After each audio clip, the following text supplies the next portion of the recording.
Hey there! Did you know Kroger always gives you savings and rewards on top of our lower-than-low prices? And when you download the Kroger app, you'll enjoy over $500 in savings every week with digital coupons. And don't forget fuel points to help you save up to $1 per gallon at the pump. Want to save even more? With a Boost membership, you'll get double fuel points and free delivery. So shop and save big at Kroger today. Kroger, fresh for everyone. Savings may vary by state. Restrictions apply. See site for details.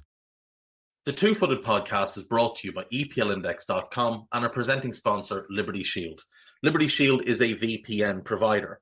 A virtual privacy network allows you to go online, change your location, access things you're geo-blocked from, while keeping your data safe. So, as an example, if you are a UK expat and want access to BBC iPlayer to watch Match of the Day or ITV Hub or all four, but you get that message that says this content is not available in your location, a Liberty Shield VPN gets you around that block, allows you to watch whatever you want on those services while also keeping your data safe. And it goes further than that. It allows you to open up Netflix's entire library by just changing your IP address. Liberty Shield is the #1 rated VPN provider on Trustpilot with 5-star ratings across the board. So go to libertyshield.com right now, use the code EPL25 and get either the hardware package or the software package. The hardware package is a router that you plug into your existing router, and any item you want to change the IP address on, be it your phone or your television, you connect that to the new Liberty Shield router. All other items can remain connected to your existing router. There's also a software package, which is instantly downloadable to your device and you can get using straight away. Again, libertyshield.com, EPL25 for 25% off at checkout. We're also brought to you by Home of Hopcroft, a giftware and homeware company located in Scotland but shipping worldwide. Check out homeofhopcroft.co.uk and do check out the EPL Index and Anfield Index shops, which you'll find on Etsy. Use the codes EPL10 or RED10 for 10% off at checkout. And lastly, do remember to check out A Tad Predictable, hosted by Tadiwa. That podcast is on this feed before every Premier League match week. And then the EPL Roundtable, hosted by Kevin DeVries, on its own EPL Roundtable feed. So just search EPL Roundtable in your podcast device. And that's out after every match week. Now, on with the show.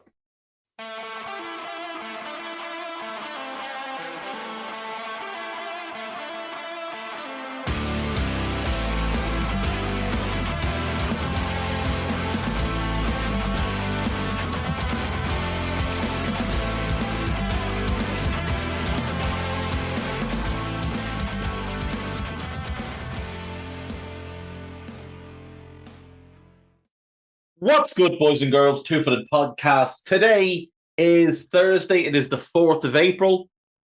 It's a little bit overcast, but it's not raining, so I'm taking it as a win. Last night in the Premier League, we had 3 games. We'll start off with Brentford versus Brighton. A fairly tame affair overall. Brighton definitely dominated the game. 67% of the ball, 24 shots to Brentford's 5. Brentford did have a couple of moments where they really did trouble Brighton. When Ivan Toney was involved in the build-up, they were able to open Brighton up quite well. Toney had one really good chance, but unfortunately slipped and then kind of shuffled a tame shot at the goalkeeper. It looked like Danny Welbeck was going to win it for Brighton late on, but an incredible block by Christopher Ayer. Welbeck then got in again and had a great opportunity to square a ball across the box for Jakob Moder to tap home. And for some reason, decided to shoot with the outside of his boot while coming in from the left-hand side of the goal. Decided to shoot with the outside of the boot. A naturally swerving away from the goal kind of shot that was never, ever going to go in. All he had to do was roll it across the face of the 18-yard box, and Motor was running onto it completely unmarked. But, that's what happens when you're playing Danny Welbeck in the Premier League. Brentford will be happy enough with the point. It means that they have 28 points now. They're 2 ahead of Everton, 3 ahead of Forest. Everton do have a game in hand. But most importantly, it leaves them 6 points clear of Luton with the same number of games played and a better goal difference. So basically a 7-point advantage with 7 games to go. Brentford will stay up this year.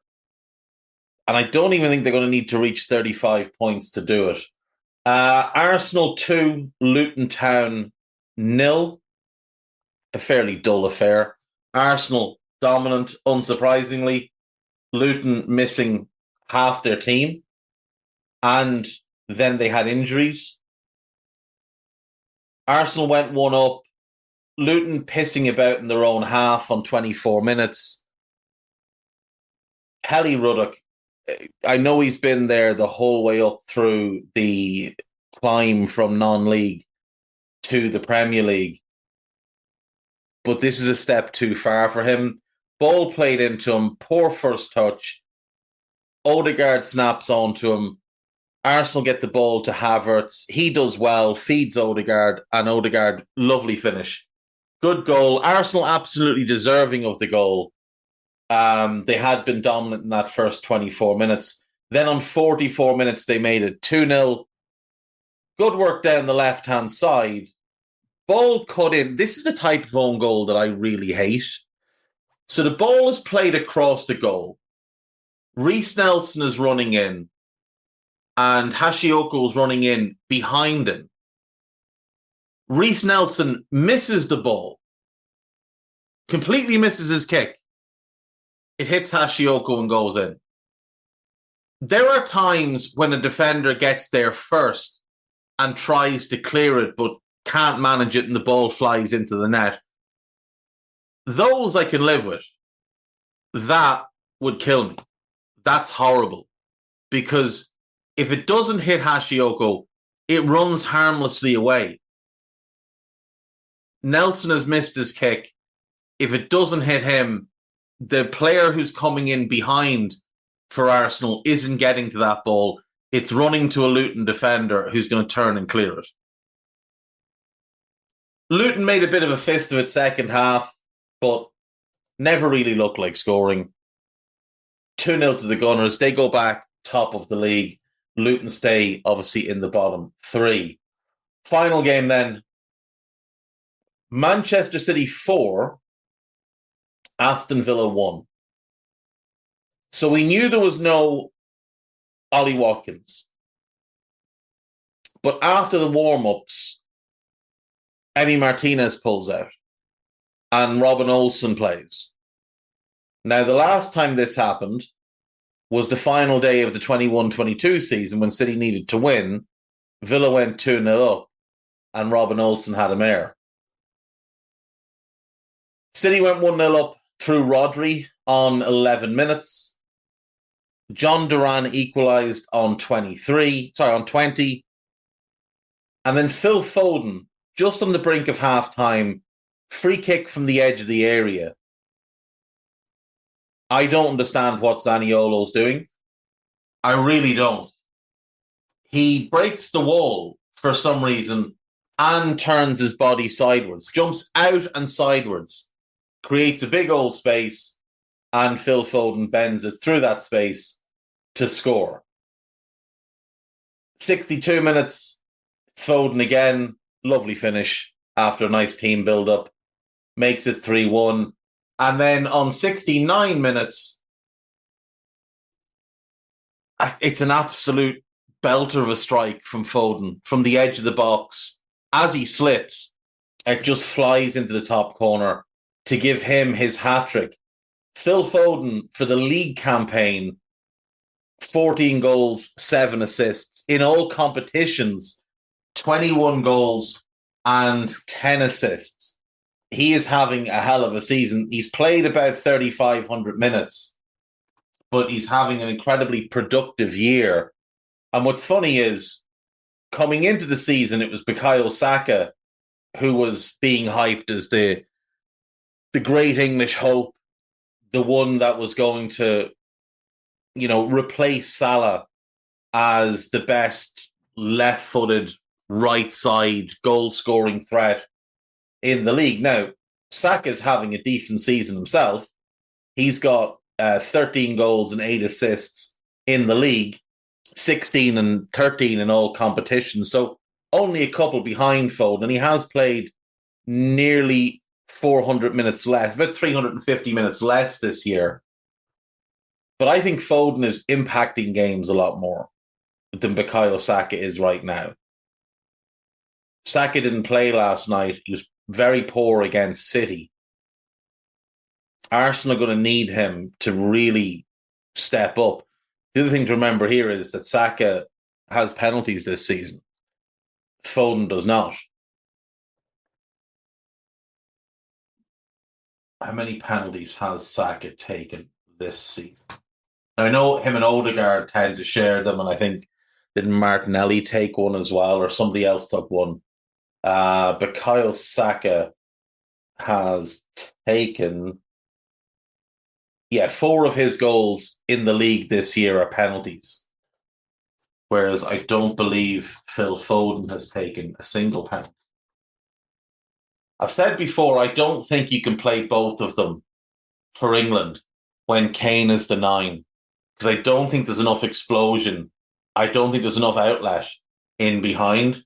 Phil Foden has never taken a penalty in his career. I don't think there's enough of an outlet when you play Saka and Foden with Kane. And the problem for England is that you start looking around at others to come in. Well, Jared Bowen is having a really good season, and he could be an option, but he also plays primarily on the right. So, like Foden or Saka, he'd have to play out of position to play on the left. And while he is quicker than both, I don't know that he's really an outlet on that side, because when he plays an outlet for West Ham, it tends to be like running off the shoulder of the defender and just getting a shot away. That's not what you're going to get from him if he plays left side. And the other one, obviously, then is Cole Palmer, who is having a very, very good season. Cole Palmer has, on the year, 18 goals and 12 assists, 13 and 8 in the Premier League. Now, his team are not performing well, but he's done that in less minutes than the other two. So he's got a goal or assist more than Saka, a goal or assist less than Foden, but he's played the least minutes. He's only played about 2,900 minutes, which is about 120 or so less than Bukayo Saka. But Palmer has been another one that's massively benefited from from penalties. This season, Cole Palmer has scored 6 penalties. But still, 12 open play goals is pretty impressive for his first real season as a starter in the Premier League. But again, he plays that same position as Foden, as Saka. And he has much less pace than either of them. I think ideally his role is as a 10, but Jude Bellingham is England's 10. So it's going to be hard to try and fit all of these players in. Now, the one thing Cole Palmer will aid is if they get to a penalty shootout, you would back him to step up and score. He is very, very focused and very, very even-keeled from the spot. Anyway, back to the Premier League. City winning 4-1 keeps them third. They're now level on points with Liverpool. And both sides are a point behind Arsenal. But Liverpool have a game in hand. And we'll come to that. But they're basically still neck and neck through, 29, 30 games. There's now an 8-point gap between City and Villa. Villa are 2 points clear of Spurs, but Spurs do have that game in hand. And then it's 9 points from Spurs to United, but United have a game in hand, and that game is also tonight. So, title race underway, three-way dance. You'll hear things like, it's unsustainable for Liverpool to keep doing this. You'll hear claims that Arsenal are the best team in the country. Man City fans keeping their own counsel this season. I think they know they've dropped off a little bit from where they were last year, but I think they know that their team is more than capable of winning their last 8 games and winning the Premier League, while also winning the FA Cup, while also potentially winning a Champions League for the second time. So City fans don't need to get themselves too excited. They know what their team's capable of. It's the Arsenal fans doing most of the talking, denouncing Liverpool as unsustainable, announcing their team as the best in the land. But if Liverpool win tonight, Liverpool are 2 points clear with 8 games to go and an easier run-in than Arsenal. Oh, well, 30 games, though, isn't a season, is it? So let's take a look, because I keep hearing this, that Arsenal have been better than Liverpool for 2 years. Now, I freely admit, Arsenal were better than Liverpool through the first 29 games of last season. No question. But Liverpool were better than Arsenal over the last 9 games of last season. And Liverpool have been better than Arsenal thus far this season because, as I say, if they win tonight, having played the same number of games, they will be ahead of Arsenal by 2 points, despite having had far more injuries, despite having had the tougher schedule, hence the easier schedule over the remainder of the season, and despite the undeniable fact that they were robbed of a point, potentially 3 points, away to Spurs with the Luis Diaz decision. Despite the fact they were denied a stonewall penalty at home to Arsenal, which would have won them the game, which would have been a 3-point swing, remember, because Arsenal would have lost a point and Liverpool would have gained 2. So that will put, before tonight's game, Liverpool on 69, Arsenal on 67, with Liverpool having a game in hand. Factor in that point away to Spurs, Liverpool should be on 70 points already.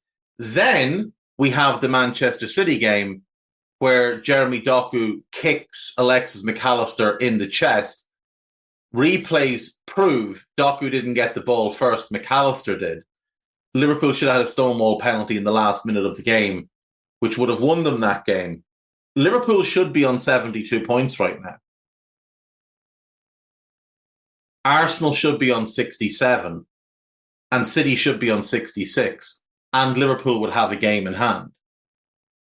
So they should be 5 points clear of Arsenal, 6 points clear of City, with the game in hand to go 8 and 9 points clear with 8 games left. So tell me again how Arsenal have been better. If we just look at the last 38 league games that each of the teams have played, Arsenal have taken 68 points in this league campaign. In their last 8 games of last season, they took 11 points.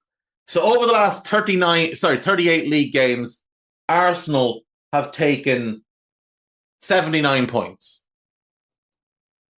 79 points over 38 games. Not a small sample size, not an arbitrary number, a full season's worth of games, 79 points.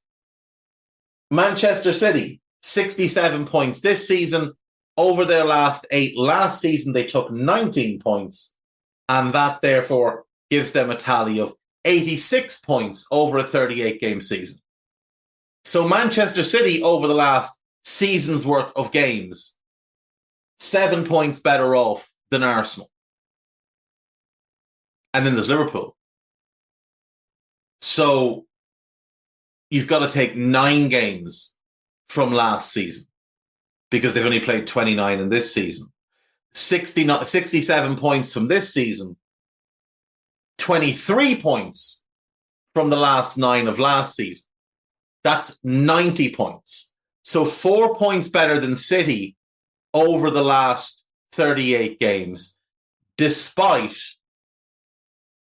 the Tottenham nonsense, the Stonewall penalty they were denied against Arsenal, and the Stonewall penalty they were denied against City. Still 4 points better off than Arsenal than City, and 11 points better off than Arsenal. Again, despite more injuries and the tougher schedule this year. 11 points better off than Arsenal over the last 38 games. But it's unsustainable. It's what you need to understand. It's unsustainable. And look, I still think it's City's title to lose. I do. If Liverpool win tonight, they will go 3 points clear of City. And they will have a goal difference advantage, meaning they could afford potentially a slip-up and City still might not pass them. They could afford a defeat, potentially.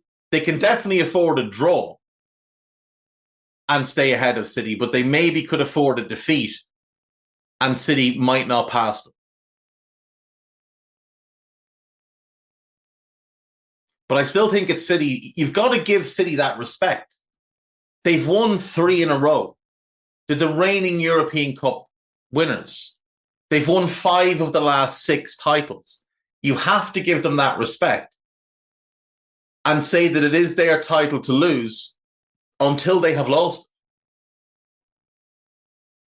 And if we look at the games they've got coming up, you would expect City to go to Palace and win. You would expect City to beat Luton at home. You would expect them to go to Brighton and get something. Now, it might be a draw, but I think they'll win. You would expect them to go to Forest and win. You would expect them to beat Wolves at home. You would expect them to go to Fulham and win. And you'd expect them to beat West Ham at home. The game I think they will slip up in is Spurs away. That's the game I feel like City could drop points. So in their last 8, I think they win 6, draw 1, and lose 1. And that gives them 19 points, which will mean they finish the season on 86 points. That's my prediction for City. 86 points. What about Arsenal? Well, they're away to Brighton next, and I think they draw. Then they play Villa at home. I think they win. They go to Wolves. I think they win. They face Chelsea at home. I think they win. I think they lose at Spurs. And I think then they play Bournemouth at home, and I think they'll win. I think they lose away to United, and they'll beat Arsenal. They'll beat Everton at home. So I've got them taking 16 points across the remainder of the season, which is 84 points. 5 wins, 2 defeats, and a draw. And there's a couple of others in that run where I wouldn't be hugely surprised if they drop points. For example, a fully fit and firing Villa go to Arsenal on the 14th of April with Ollie Watkins back, with Emi Martinez in goal. In between Arsenal's Champions League quarter-final games against Bayern. I think Villa could take something there. I think Chelsea could take something there because they've done well against both Arsenal and City this year. The game away to Wolves, that's another one that could be a little bit tricky for them. But Wolves without Neto are not the same prospect. So I'm going to say I think they take 16 points. 5 wins, a draw, 2 defeats. 84 points on the season. Now, what that means for Liverpool is that with 9 games left, I think they need 20 points to win the league from a potential 27.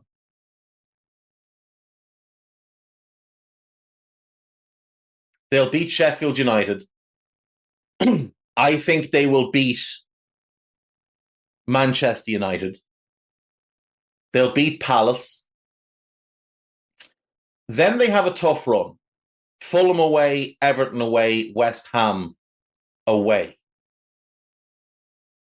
I think they win 2 and draw one of those games.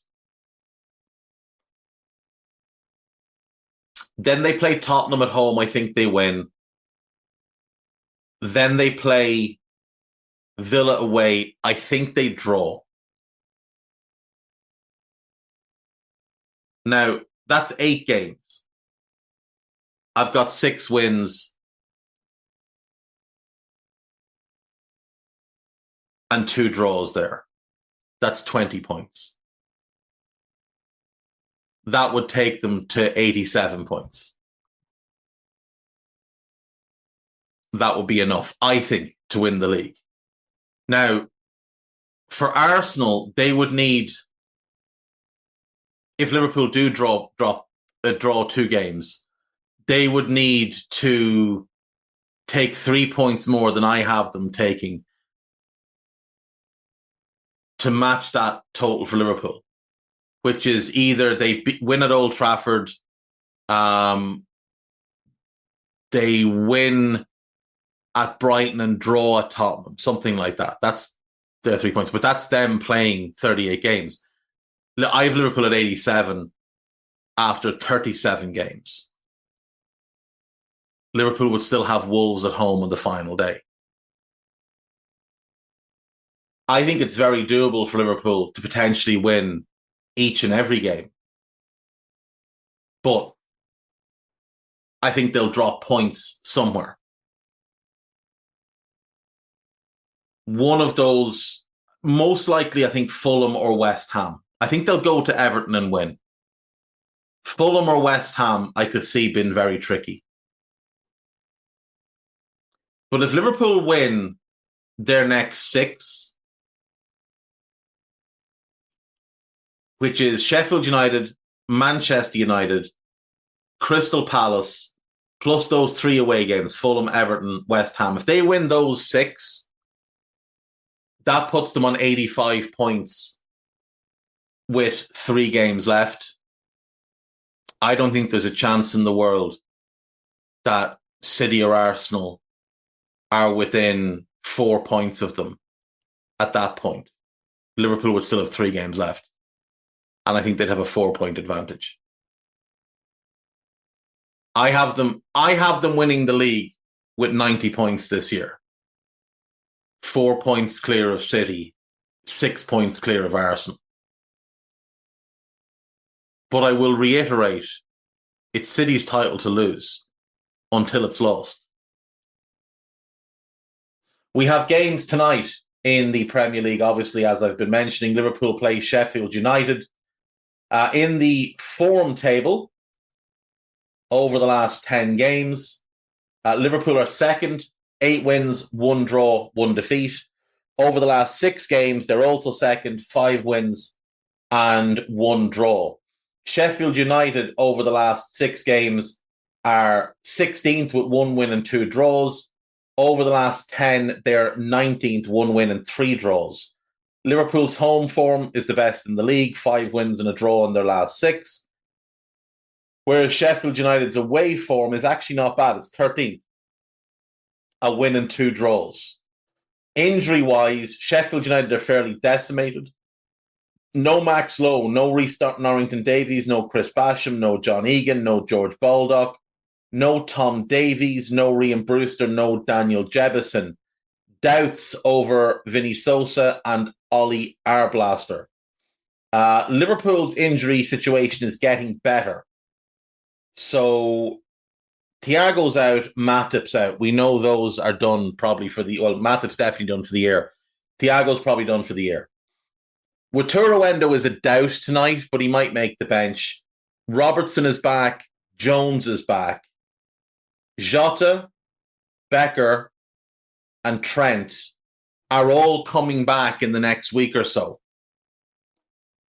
which for the team who will most likely be top after tonight, to get the best goalkeeper in the world, and as Queven Keller has been excellent, Alisson's a very, very different level. And the best right back in the world, Connor Bradley's been excellent. Trent is a very, very different level.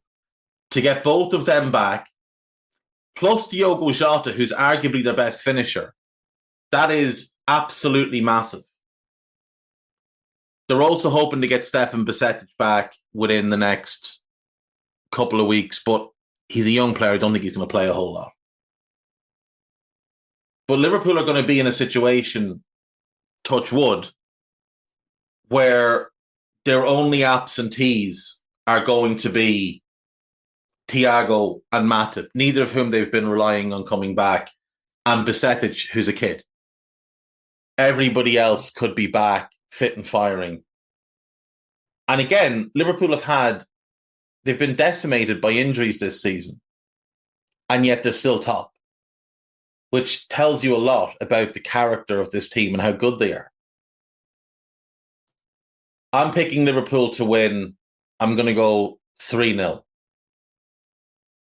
Chelsea at home to Manchester United, the two most underperforming teams in the league from the standpoint of how much they've spent to what they're doing. United obviously sit 6th. Chelsea are 12th. Now, Chelsea do have 2 games in hand. And should they win those games in hand, one of them is tonight, the other one is against Spurs. Should they win those games in hand, they could actually jump all the way to 7th. Now, Pochettino's claims that the data says they should be 4th are nonsense. But they could very easily end up in 7th if they win the 2 games in hand on the 5 teams above them. And United at home is a winnable game for them. If we take a look at the form table, across the last 10 games, Chelsea are 5th, 5 wins, 3 draws. United are 6th, 5 wins, 2 draws. Last 6 games, United are 7th, 3 wins and a draw. Chelsea are 11th, 2 wins and 3 draws. Chelsea's home form is 6th, 4 wins, a draw and 1 defeat. Manchester United's away form is 5th, 3 wins and a draw. Injury-wise, lots of players out injured for both. Chelsea, no Fofana, no Lavia, no James, no Nkunku, no Colwill, no Chilwell. Carney Chukwuemeka and Robert Sanchez are doubts, and Ogachukwu is out. For Manchester United, no Luke Shaw, no Lisandro Martinez, no Victor Lindelof, no Terrell Malacia, no Anthony Martial, and Biyinder is a doubt. I think I'm going to pick Chelsea to win. I think I'm going to pick Chelsea to win. I'll go 2-1 to Chelsea. I think they've got enough in Palmer, in Mudryk showing good form, Sterling and Jackson in terms of pace, power and movement, and the guile of Palmer. I think they've got enough to open up United. Defensively, there are some serious question marks about Chelsea. But it's not like United have a particularly good attack. So I'm going to go Chelsea 2-1. And we'll go to break. When we come back, normally we'd do listeners' questions, but I'm going to just go through the other leagues and see where we stand, because we're getting very close to crunch time for the lower leagues, and I want to focus on them for a few minutes. So see you after this. Right, welcome back. So let's start at the top of the Championship, where Ipswich Town, after 40 games, have 87 points.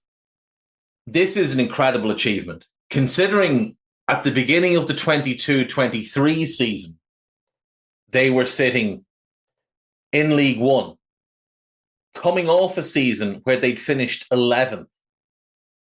Kieran McKenna had taken over in the December. they finished 11th. They ended that season 22-23 in second place. And McKenna was rightly lauded for the job that he'd done in getting them promoted. Now, he's since obviously been linked to a number of Premier League positions. But for now, he doesn't need to go anywhere because as things stand, Ipswich are in a great spot to get promoted. 6 games left. They're in really good form. You'll remember they started the season in really good form. They lost 2 of their first 22 games with 3 draws. Sorry, 4 draws. 4 draws. Then they had a rough spell where they only won 1 of their next 8. But since then, they won 6 in a row. Then they lost away to Cardiff, and now they've won 3 in a row. They've got Norwich away next. That's a big derby. That's going to be tough because Norwich are in pretty decent form and have climbed their way into the playoff spots. Then they get Watford and Middlesbrough at home. Watford are 14th. Borough are 9th. Then they go to Hull and to Coventry, and those are going to be tough. Hull are 10th, but they were a playoff team until a recent bad run. And Coventry are pushing for a playoff spot. And they finish out with Huddersfield at home. They get to the final day knowing a win gets them promoted. They'll be up. Huddersfield currently sit 22nd in the relegation spots. So Ipswich are in really good position. Second in the table is Leeds. They're a point behind, but they do have the superior goal difference. They hammered Ipswich 4-0 around Christmas time. Leeds have Coventry away next. That's really tough. Then they get Sunderland and Blackburn at home. Sunderland have collapsed. They're in 13th. Blackburn are in 17th. So that should be 2 wins for Leeds. Then they go to Middlesbrough and to QPR. Like I said, Borough are 9th. QPR are 16th. They've rescued their season after what had been a fairly disastrous campaign. And then they finish off with Southampton at home final day, which is really tough. Saints are currently 4th. They are 11 points behind Leicester in 3rd. They do have a game in hand. They're 12 points behind Leeds and 13 behind Ipswich. They have 2 games in hand on those teams, but I don't expect them to catch them. I think Southampton are going to finish in 4th, but that's a tough game for Leeds to finish out on. Leicester, though, sit 3rd on 85 points, and they have a game in hand. And everybody remembers the flying start that they got off to. Like, they looked a cut above everybody else for quite a long time and looked certainties for promotion. At one point, they were 8 or 9 points clear. Now, they've lost 4 and drawn 1 of their last 7 games. So they're in an iffy run, a bad run, flat-out bad run. Their fixtures are a bit of a mixed bag. They've got Birmingham City next. Birmingham are 20th, at risk of relegation. Then they go to Millwall and to Plymouth. Millwall are 19th, Plymouth are 21st. So that should be 3 straight wins for Leicester. Then they have West Brom home and Southampton home, and both of them are tough. West Brom are 5th. Southampton, like I said, are 4th. Then they go to Preston. They're 8th and still in the playoff mix. And then they finish up with Blackburn, who, as I said earlier, are 17th. So they've got some really easy fixtures, or what should be really easy fixtures, and then some tough fixtures. But at the same time, you look at their defeats recently. Home to Middlesbrough, away to QPR, sorry, home to Middlesbrough, home to QPR, and away to Bristol. They're all games they'd have been expected to win. So Leicester are stumbling at the moment and finding it tough to win games. And if they don't come up automatically, I mean, I'm not sure I'd fancy them in the playoffs. I think they would be the best team going into the playoffs, but I'm just not sure I trust them. I think they've got to come up automatically. I wonder how much all the noise around the club with the financial fair play stuff is affecting them. But we'll be getting two of Leeds, Ipswich and Leicester coming up automatically. That's a certainty. The other will drop into the playoffs. Southampton will be in the playoffs. I think West Brom on 68 points, 8 points clear of Cardiff in 7th. Sorry, of Coventry in 7th. Even with Coventry having a game in hand, I think West Brom are going to be pretty safe in the playoffs. So it is just that 6th spot that I would say is up for grabs.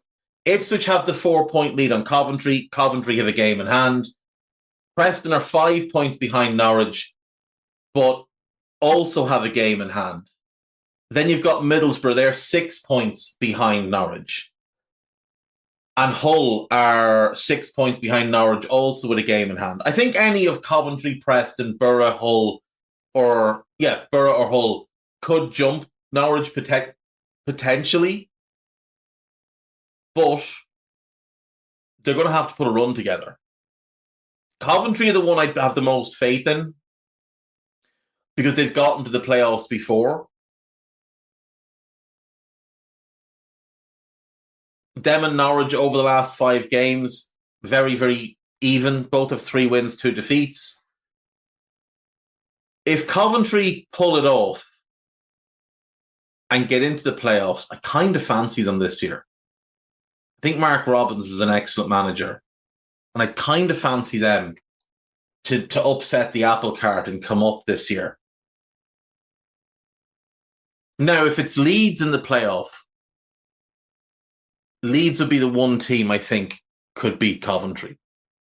Now, look, I could be wrong, and any of them could beat Coventry because it's a mental division. But for right now, I'm looking at Ipswich and Leicester as probably the two. Yeah, Ipswich and Leicester is the two that come up automatically, I think. Just with Leicester having that game in hand. And then Leeds coming up through the playoffs. Yeah, because Leeds had finished 3rd. We'll have Leeds up through the playoffs. That's what I'll go with. But it's promising to be a really exciting end to the season. Cardiff, Bristol City, Sunderland, Watford, Swansea, QPR, Blackpool, Stoke, I would say pretty much safe. Nothing really to play for, just pride at this point. Millwall, Birmingham, Plymouth, Huddersfield, and Sheffield United. 5 points separating 19th to 23rd. Any two of that 5 could go down. Rotherham are done. And their relegation will be confirmed if they lose their next game or fail to win their next game. They are 18 points behind Plymouth with 18 to play for. If Plymouth take anything or Rotherham don't win, Rotherham are down. Rotherham's goal difference means they're already down. Plymouth are minus 10. Rotherham are minus 49. So Plymouth have to worry about Huddersfield and Sheffield Wednesday. They don't have to worry about Rotherham. Rotherham have only won 4 games all season. It's been a very, very tough campaign for them. In League One, we have Portsmouth top, 87 points. 5 points clear of Derby, and they have a game in hand. 9 points clear of Bolton. If they match Bolton's results at the weekend, they will be promoted. And they should win the title from here. 5 points clear with a game in hand. Derby are 4 points clear of Bolton, but Bolton have a game in hand on them. So that's still all to play for there for second place. The other will be in the playoff. I think Peterborough and Barnsley are guaranteed to be in the playoff. And then Lincoln currently sits sixth. They're on a great run where they've won 5 in a row. But they're level in points with Oxford. Stevenage are only 3 points behind. I think it's one of those three takes that last playoff spot. I think Blackpool, the poor run that they're on, only 1 win and 2 draws from the last 5. I think that's killed their chances. Stevenage, to be fair, are in terrible form. Only 3 draws and no wins from their last 5. We can probably rule them out based on form. But again, you never know with these divisions. But given they're only 3 points off, you've got to keep them in the mix, just for now. So Lincoln, Oxford, or Stevenage take that last spot. Peterborough and Barnsley locked into the playoffs. Bolton, still potential to come up automatically. Now, Peterborough and Barnsley both have games in hand. They both have 2 games in hand on Derby. But I just don't think they'll do enough. I think they're going to end up 4th and 5th. Leyton Orient, Northampton, Wigan, Wycombe, Bristol Rovers, Exeter, Charlton, and Shrewsbury, I think should all be fine. Reading and Cambridge United, I would say, are just about on the brink of being safe. Carlisle are as good as gone. Fleetwood are very much sinking in that direction. You've got Cheltenham on 38, Port Vale on 39, Burton Albion on 40, and then a 5-point gap to Cambridge and Reading. I think those 2 are going to be fine. So I think it's going to be 3. Wait, there's 4 teams go down. There's 4 teams that go down. So at the moment, Reading and Cambridge are actually 6 points, not 7, from the relegation spot. So they should still be fine, but they probably need to pick up another 3 or 4 points across their remaining 5-6 games to stay up. But I think they should be fine. Burton are the ones at most risk because they're the ones sitting just outside the relegation spots. Port Vale, Cheltenham, and Fleetwood. Fleetwood, I think, are done. They've got to make up 6 points to catch Burton, and I don't see it over 5 games. Cheltenham, though, they've got 2 games in hand on Burton, and they're only 2 points behind. And Burton have lost 4 of the last 5 with a draw. So Cheltenham might be the one to jump out. Port Vale, to their credit, also have a game in hand over Burton. Yeah, Burton they look on very, very shaky ground. I'm going to predict Burton to go down. I'm going to predict them to go down with Port Vale, Fleetwood, and Carlisle. In League 2, 3 teams automatically promoted. Stockport are 4 points clear of Mansfield and Wrexham. They've played the same number of games as Mansfield and 1 less than Wrexham. Wrexham are 2 points clear of MK Dons, but do have a game in hand on them. But if they were to stumble, MK Dons could jump them in the table. Now, nobody wants MK Dons to be successful. I think Stockport, Mansfield, and Wrexham will come up automatically. And for Wrexham, I know they've got the money behind them and yada, yada, yada. But National League, straight into League 2, and getting automatic promotion again would be a hell of an achievement. MK Don 71, they'll be in the playoffs. Barrow and Crewe, I think, will be in the playoffs as well. But then we've got Crawley Town on 62, Morecambe and Gillingham on 60, AFC Wimbledon and Walsall on 59, and Harrogate on 58. That's down to 12th in the league.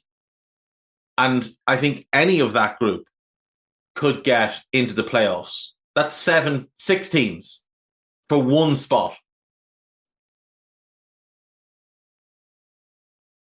Crawley are in the best form of that group. So Harrogate are unbeaten in their last 5 games. So maybe. But Crawley look like the ones most likely to do it, even though Walsall have a game in hand. Oh, no, sorry. Walsall don't have a game in hand on Crawley. Crawley have a game in hand on the teams below them. They've played the same number as Walsall.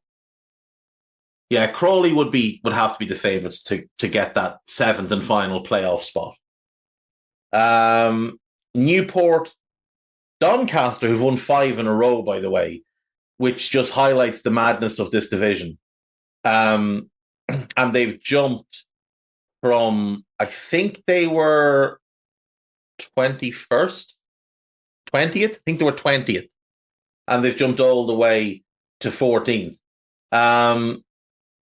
Doncaster, Newport, Doncaster, Bradford, Notts County, Tranmere, and Accrington Stanley. I think they're all safe.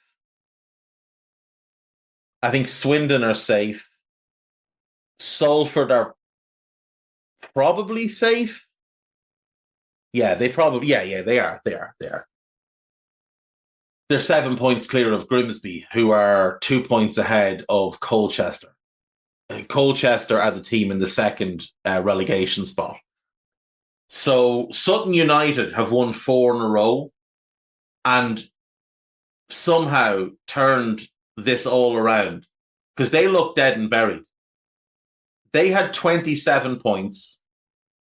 Forest Green had 33 and Colchester had 33. That was 4 games ago. And now Sutton have 39, 1 behind Grimsby. Colchester have 38 and Forest Green have 36. Grimsby and Forest Green are in the worst form of the group. Now, Grimsby have 2 games in hand on Sutton. Colchester have 3 games in hand on Sutton. And Forest Green have 1 in hand on Sutton, but have played 2 more than Colchester. So despite Sutton's incredible run, I still think they're going to go down. Unless they finish out with 4 more wins, which at this point I don't know, and I wouldn't put past them. But I'm going to go Sutton to go down and Forest Green to go down. National League. Chesterfield have run away with it. Chesterfield have lost 3 of their last 4. Barnet, who are second, have won 3 of their last 4 and gotten a draw. So Chesterfield, from 12 available, have taken 3 points. And Barnet have taken 10. And yet, Chesterfield are still 17 points clear. They've got 3 games left. Surely they'll want to break the 100-point mark, but they've been on the piss for weeks. They really have. Barnet, Bromley, Accrington Stanley, and Solihull Moors currently take the playoff spots. But I think only Barnet and Bromley are safe. Gateshead are a point behind Altrincham and Solihull Moors with 2 games in hand and a superior goal difference. And they're in better form than Solihull Moors. So I think Gateshead are going to gate crash the party. I think Aldershot have an outside chance. They sit on 65 points. So they're 5 points back of Solihull and Altrincham, but they have a game in hand. The goal difference is poor, though. Defensively, they're atrocious. They've got one of the worst defenses in the league. But they do have an outside shot if they could string some results together. But for now, I would say I'm an idiot. There's only 2 to 5 take playoff spots. So I'm going to say Barnet, Bromley, Altrincham and Gateshead get the playoff spots, and Solihull Moors, I think, will be the one that misses out. Halifax, Oldham, Southend, Rochdale, Dagenham and Redbridge, Hartlepool, Field, Maidenhead, Eastleigh, York City, Woking, Ebbsfleet, Wheelstone, Kidminster. They're all going to be fine. I'm fairly certain it's 2 that goes down, which will mean that Boreham Wood or Dorking would join Oxford City in being relegated. Oxford City have already been relegated. Boreham Wood have lost 5 in a row, so they're trying their damnedest to get relegated. Dorking have lost 3 and drawn 2, so not doing a whole lot better. One of them will stay up because of the other's incompetence. That's what we can deduce from there. We'll take a quick run around the other main European leagues and just have a look at where we stand. La Liga, 8 games left. Real Madrid are 8 points clear of Barcelona. Girona, to their credit, remain in third, only 2 points behind Barcelona and 7 points ahead of Atletico Madrid. So they look a really good bet right now to get Champions League football. Atleti, on the other hand, are very much looking over their shoulder at Athletic Bilbao, who are only 2 points behind. It will be one of them in the 4th spot. Real Sociedad sits 6th. They should get the 6th and final European spot. But then there's obviously another one that comes up because of the Cups, which could fall to Real Betis. At the other end of the table, Almeria are as good as gone. Granada are as good as gone. I would say Sevilla, Alaves, Sevilla, Mallorca, Rayo Vallecano, and Celta Vigo are all looking over their shoulder. Cadiz are on 25. Alaves are on 32. There's 8 games left. If one of them has a really bad run and Alaves are in really poor form, any of them could go down. But right now, you'd make Cadiz the favourites to go down. In the Bundesliga, Bayer Leverkusen are running away with the title. 7 games to go. They are 13 points clear. It would take a monumental collapse for them to fail to win the league. Bayern second. Stuttgart third. They've maintained their season brilliantly. Dortmund currently sitting 4th. Leipzig 3 points behind in 5th.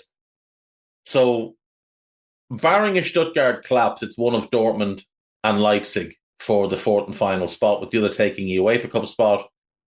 Eintracht Frankfurt currently sit 6th, and they're 5 points clear of Augsburg, so they should take what would be the Conference League spot. But, of course, Leverkusen are now odds-on favourites to win the Cup as well, which would push another spot to the league, which, as things currently stand, Augsburg, Freiburg, Hoffenheim, it'd be one of those 3. Hoffenheim are in terrible form, though, so Augsburg and Freiburg would be the ones most likely to take advantage there. At the bottom, Darmstadt are gone. Cologne are as good as gone.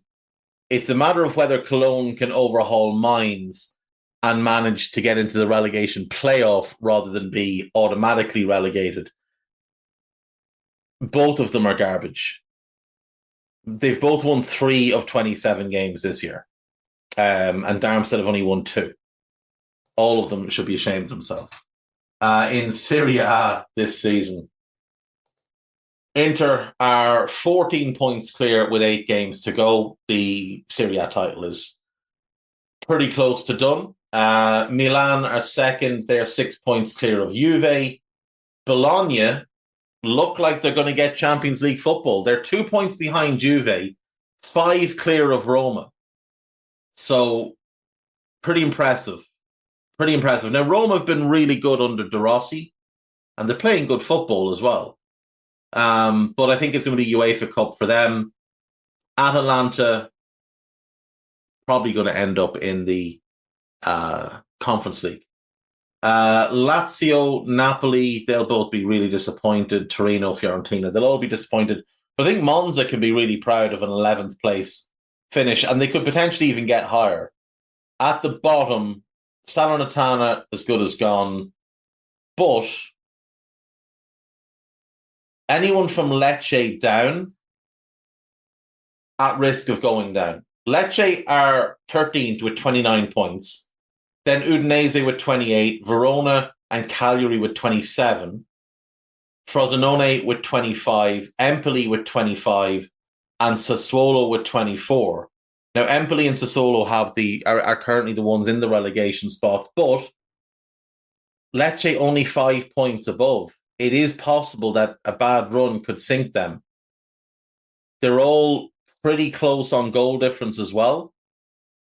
So that's going to be an interesting one. That is the most interesting thing about Serie A this season. Who will be the second and third teams relegated? France. PSG are 12 points clear with 7 games to go. So that's wrapped.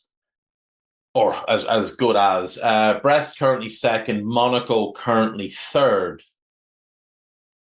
Lille sit fourth outside the Champions League spots, but only 3 points back.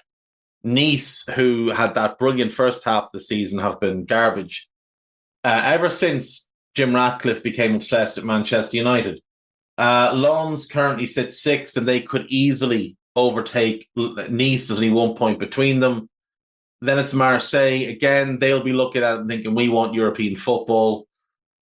But at the bottom, Clermont Foot look done. Metz, they're so hit and miss. I think they're going down. But maybe they can overhaul Lorient and get into the relegation playoff rather than the automatic relegation. I think Montpellier, Nantes, and Le Havre still have work to do to stay in the division. Where are we going next? We're going to Portugal. Sporting are top, 1 point ahead of Benfica with a game in hand. They play Benfica at home this weekend. Those sides drew the other night in the Cup. I think Sporting would take a draw in the league game, knowing that should they win their game in hand, they'll be 4 points clear, which at that point, each side would have played 29 games. So there'll be 5 games left. They'd be 4 points clear. A win, I think it will come very close to wrapping things up for Sporting. 9 points between Benfica and Porto. Braga only 2 back of Porto. Vitória 3 back of Braga, still in the mix for European football. At the bottom, Chavez looked done. Vizela looked close to done. Portimonense, they're in horrible form. And even though they're only 3 points behind Estrella, I just don't see it happening. But there is only 8 points separating 10th place Boa Vista and 17th place Vizela. And remember, this is an 18-team league. So there could be a lot of change down at the bottom. There's a lot of bad teams in the Portuguese league this year. We'll go to the Eredivisie. I did note that Ajax recently won a game of football. Did you note that? I also noted that Jordan Henderson didn't play. So his record continues. Ajax played Go Ahead Eagles today. In the table, PSV are top. 10 points clear of Feyenoord, but they did finally lose. So not going unbeaten. NEC beat them last weekend. Feyenoord second. They're 8 points clear of Twente, who are 5 points clear of Alkmaar, who are 8 points clear of Ajax, who, as things stand, will miss out on European football. And given they have 7 games left, despite a game in hand, I just don't see them managing European football for next year, unless they get a spot because of a cup spot dropping to them. Volendam look down, Vitesse Arnhem look down, and it's between Excelsior and Walwick who ends up in the relegation playoff. In the Turkish league, Galatasaray are top, 2 points clear of Fenerbahce. Both sides have only lost 1 all season. Both sides have won 5 in a row. Gala are immense defensively. Fenerbahce are a machine going forward. It's a very, very tight run thing. Fenerbahce in second are 30 points clear of Trabzonspor. So, not a whole lot to play for at the top. But Besiktas, Kasim Pasa, and Rizespor all battling it out for the last European spot. At the bottom, 4 teams going down. I assume they're moving to an 18-team league. Istanbulspor, they're gone. Pendikspor, Fatih, Gaziantep, they're all in the relegation spots. But there is only 3 points between Ankarkuju and Gaziantep. That's 14 to 17. So still a few teams there with work to do, including Konyaspor and Hatayspor. Yeah, more interesting at the bottom, although that battle at the top is very interesting. 7 games left. Let's see who battles that out. Do they play each other? So they're playing in the Turkish Cup final on the 7th of April. And then in the second to last league game, the 19th of May, this will be must watch. Galatasaray home to Fenerbahce. That one is one to definitely mark in the calendar. What about the Greek Super League? Top of the table. Oh, did they do this split thing? So PAOK are currently top. AEK Athens second, a point behind. Panathinaikos third, 4 points behind PAOK. And Olympiacos are fourth and 6 points behind. Now, there's only 14 teams in the league, so I have no earthly idea how many games each team will play. Check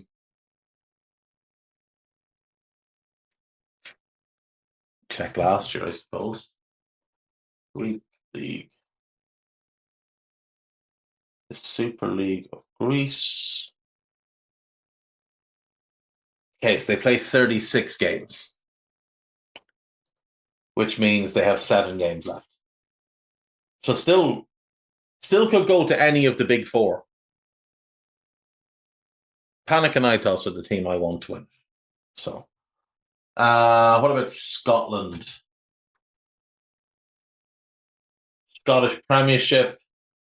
Celtic top, 1 point ahead of Rangers, but Rangers have a game in hand. It's then a 17-point gap to Hearts. Livingston are down, or as good there as. Ross County and St Johnstone battling to stay in the division. We should, while we're in Scotland, check in with Inverness Caledonian Thistle and our friend Big Dunk. So,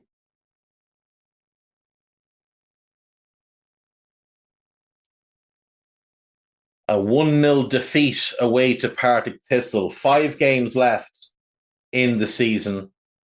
Currently sitting second from bottom.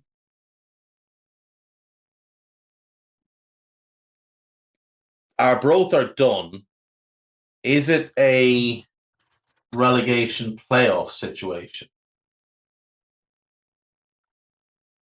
I assume it is. I assume it's a relegation playoff that will loom for Inverness.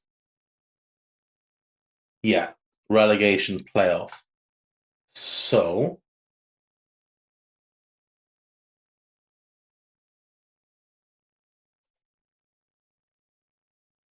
let's see. Who would they face?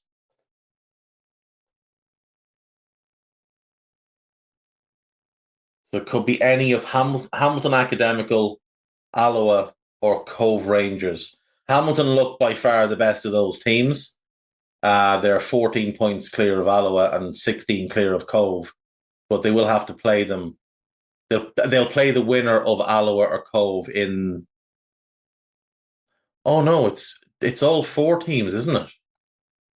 So Inverness would drop in and take on those 3. I think that's how it works. Anyway. So Inverness would, let's say, take on Cove. Hamilton would take on Alloa, and then the winners would play each other and one team will be in the championship next year. So Big Dunk could get them relegated. He could get them relegated. It'd be a thing of beauty. As we know, Big Dunk is a hero on this podcast.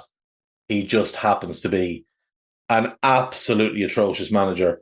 To check in on the managerial statistics, 51 games, 11 wins, 9 of which, to be fair, have been with Inverness. 16 draws and 24 defeats. A 21.57% win record. Just at Inverness, 28 games, 9 wins, 10 draws, and 19 defeats. So not dreadful, to be fair to him. Not great, but not dreadful. Now, some of them wins did come in the cups and stuff, but look, they're solidly in ninth. And barring Queen's Park having a bit of a collapse, which is possible, they'll be in the relegation playoff. And I think Hamilton will beat them. Yeah. Right, I go to break again. I'll come back with the gossip. See you after this. Right, welcome back. So we have sad news, which is that yesterday, Luke Fleurs, who was a South African centre-back playing for Kaizer Chiefs, was murdered at a petrol station in Johannesburg in what appears to have been a carjacking. 24 years of age. He had played for South Africa at under 17 and under 23 level. He had been called up to the senior team, but he hadn't yet been capped. But his life has been tragically cut short, so may he rest in peace. There's an opinion piece here on the BBC. A Brighton fan saying the constant will he stay or will he go surrounding De Zerbi has clearly derailed Brighton's season. And it would probably be best if Tony Bloom shook his hand and said thanks and goodbye. Okay, we've had to deal with injuries, but the constant uncertainty surrounding De Zerbi can't be good for the players. I would draw said Brighton fans' attention to a Premier League table which has his club in ninth. This would be the third time in their history they'd have finished in the top half in the top flight of English football. This is also while being in Europe and, as you mentioned yourself, dealing with injuries. Like, I just don't understand how anybody can say that this isn't a great season for Brighton. They're Brighton. They're not Chelsea. They're not City. They're not Spurs. They're not one of the big red cartel. They're not Everton. And yet they're having a better season than them. I mean, they're only a point behind mega-rich Newcastle, who, let's be fair, are a bigger club. They're 2 points behind West Ham, with a game in hand. I don't get how people are looking at this season and not saying that De Zerbi's done a really good job. All things considered. Does he have flaws? Absolutely. I would hit him on the nonsensical splitting of games between Jason Steele and Bart Verbruggen. Jason Steele is garbage. Verbruggen should have played most, if not all, of the games. But let's look at the rest of the team. Now, what would we say is Brighton's best back four? Because I would say it's Veltman, Dunk, Igor Julio, and Estupiñán. Now, he has made a decision to play Van Hecke over Julio. That's fine. But his fullbacks, Estupiñán and Veltman, have only started 13 league games each. Now, Veltman, at times, it's been rest or it's been a tactical decision to play Lamptey. Sometimes it's been a bad decision to play Milner, but he has missed time with injuries this year. Estupiñán only starting 13 games is a massive blow because he's one of the best left backs in the league and he's only started less than half of your league games. So that's one. In midfield, I would say Baliba, Gilmore, and Gross is probably the best trio. Now, Gilmore and Gross have played a lot. Baliba hasn't quite settled the way they would have hoped. So he's been in and out, only started 11 games. On the wings, Matoma and March. Matoma only started 15 games. Half the league games. March started 7. So both of your flanks, which are vital to him, especially that left side last year, injuries galore. And up front, their best 9 is João Pedro. And he's missed 6 games. He's only started 13. They have had injuries, without question. Ansu Fati's missed most of the season with injury. Jack Hinchelwood, who they thought was going to be an important player once he kind of broke in, he's missed a bunch of games. Julio Enciso, who I think they were expecting a breakout year for, he's only played in 6 games this year in the league. Like, they've just had a lot of injuries. And they left themselves short going into the season to begin with. Yes, he's made mistakes. Yes, there's far too much James Milner. There's far too much Adam Lallana. Adam Webb's just fallen off a cliff. Lewis Dunk has been poor this year. Veltman, when he's played, doesn't look the same player. Lamptey, who we were all excited about a few years ago, isn't the same player as he was because of the hamstring injuries. Jakob Moder missed most of the year. He was expected back in September. So, like, they've dealt with a lot of injuries. They've dealt with poor form of players. They've dealt with Evan Ferguson hitting a bit of a wall and not kicking on the way they would have hoped. Mo Dahoud did not work out as they expected him to. Igor Julio has fallen short of where they expected him to be. But at the same time, they're Brighton. And they lost McAllister, they lost Colwill, and they lost Caicedo in the summer. Like, the idea that 9th is unacceptable is ridiculous. Let's do the gossip then. Newcastle fear they might need to sell Bruno Guimaraes to satisfy the Premier League's financial rules. Paris Saint-Germain, Manchester United and Arsenal are all keen. Tottenham have joined Arsenal in the race for Alexander Isak should Newcastle be forced to sell key players this summer. But Isak has reaffirmed his commitment to Newcastle amid interest from rival clubs. The Toon will prioritise the signing of 2 central defenders when the transfer window opens up following the loss of Sven Botman and Jamal Lascelles to long-term injuries. Middlesbrough's Senegalese goalkeeper Seny Dieng is being watched by Premier League clubs including Newcastle and Crystal Palace after an impressive season. I assume that would be if Palace were to sell either Henderson or Johnston. The Toon, I mean, he's not. They have Dubravka as a backup to Pope. They need a young goalkeeper, not a 29-year-old. Bologna striker Joshua Zirkzee wants to move to AC Milan, despite an offer from Manchester United and interest from Arsenal and Juve. He'd be a great fit at Milan. He really, really would be a great fit at Milan. Arsenal could rival Liverpool and Man City in the battle to sign Joshua Kimmich. Liverpool have no interest in Joshua Kimmich, but carry on.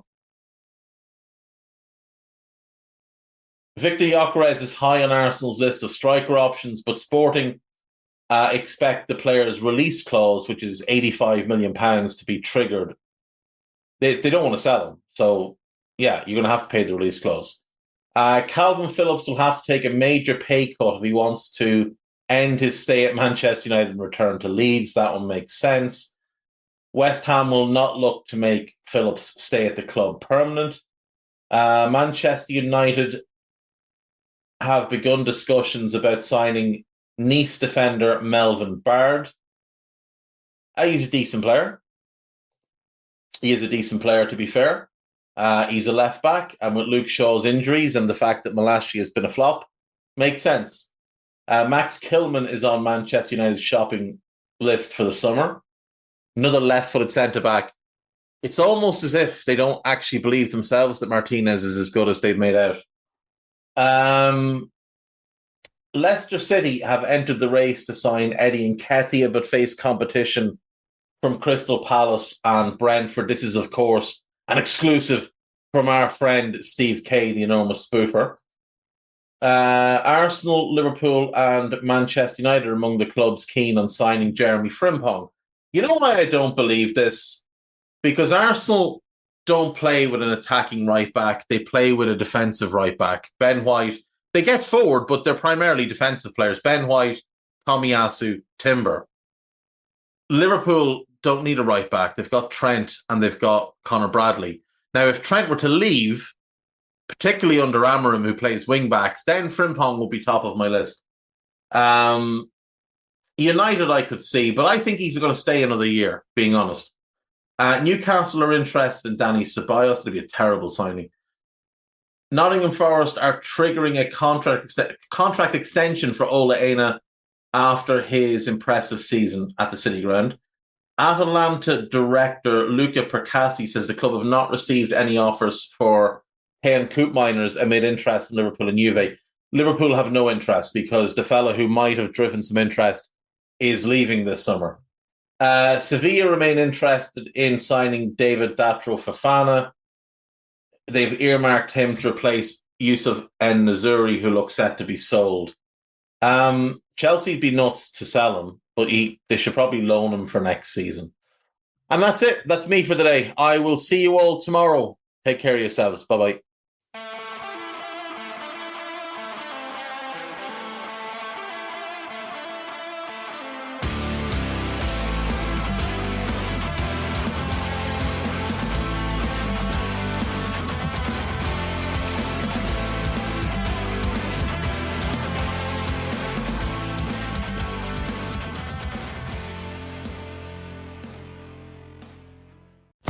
Sports Social Podcast Network.